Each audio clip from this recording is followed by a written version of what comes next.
Hello Baub, hello everyone. Here we are on lesson 4. Now in this lesson we will learn how to ask and give information about other people. So what do I mean by that? Well, how to say his name is or her name is as opposed to my name is and so on. So let's start at the beginning. So the Welsh for him or he is e. And the Welsh for her or she is he, he. Let's look first at the question, pwy wyt ti and pwy dy chi, who are you, from lesson 2, and how to ask who is he and who is she in Welsh. But before that, let me tell you a little bit more about the role of ti, chi, e, which you've seen a lot in previous lessons, as well as e and he, which you're seeing in this lesson in a sentence. Ti, chi, e and he are all subject pronouns in Welsh. Pronouns replace a noun. So what does this mean? What is a pronoun? Well, if you're telling a story about your friend Alan, the story will sound repetitive if you keep saying Alan this, Alan that, time and time again. So to avoid this, we use a pronoun in English and in any other language, actually. So, for example, my friend Alan has been busy these last few weeks finding a location for his new business. So instead of using Alan here again, I'm using he now. He's been travelling up and down the M4 like there's no tomorrow, but he's managed to find a nice little office near Sketty. Instead of repeating Alan, I'm using pronouns. Ti, chi, e and he are pronouns in Welsh. As you know already, pwy wyt ti and pwy dy chi both mean who are you. If I want to say who is he, I would say pwy yw e. And if I want to say he is Mark, I would say Mark yw e. Who is she would be pwy yw hi. And she is Lowri would be Lowri yw hi. So let's go through those again.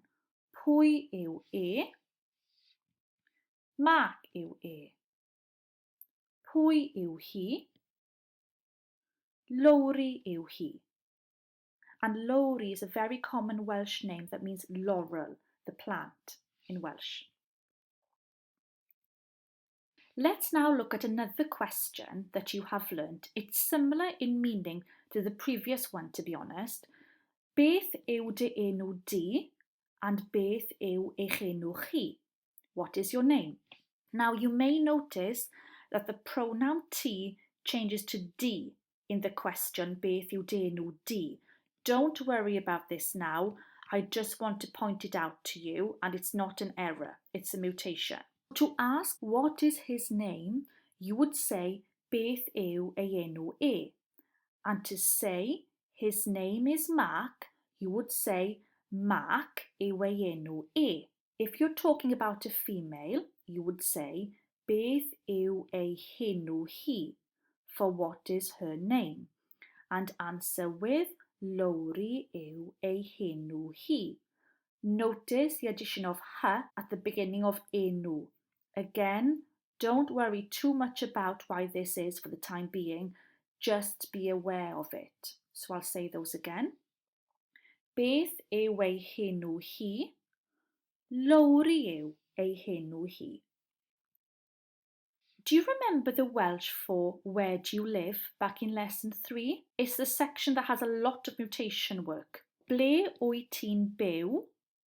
Or ble dych chi'n byw? So to ask, where does he live? You ask, ble mae e'n byw? And to answer that question, you say, mae e'n byw yn, and the place name, for example, Aberaeron, beautiful place near Aberystwyth on the West Wales coast.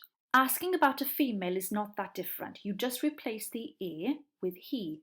Ble mae hi'n byw? Mae hi'n byw yn Aberaeron.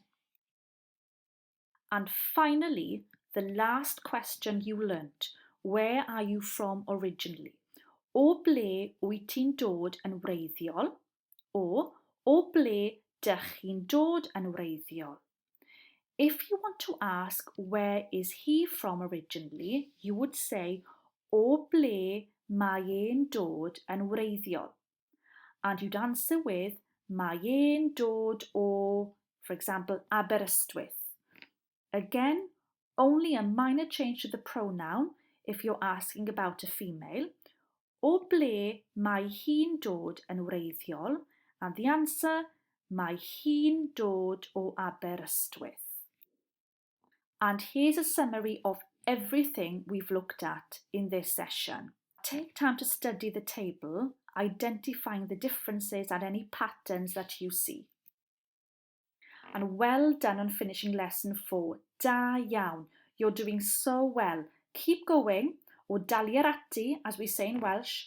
Only one more lesson to go before you finish module 1. And the next lesson, I promise you, will be a lot easier. Diolch yn fawr, hwyl.